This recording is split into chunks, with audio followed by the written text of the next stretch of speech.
கண் வைத்த பின்னாலே கை வைக்க கூடாதா?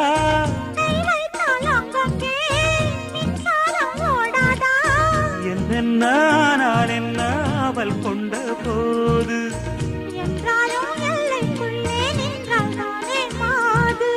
மார் மீதும் தோள் மீதும் சாய்ந்திருக்க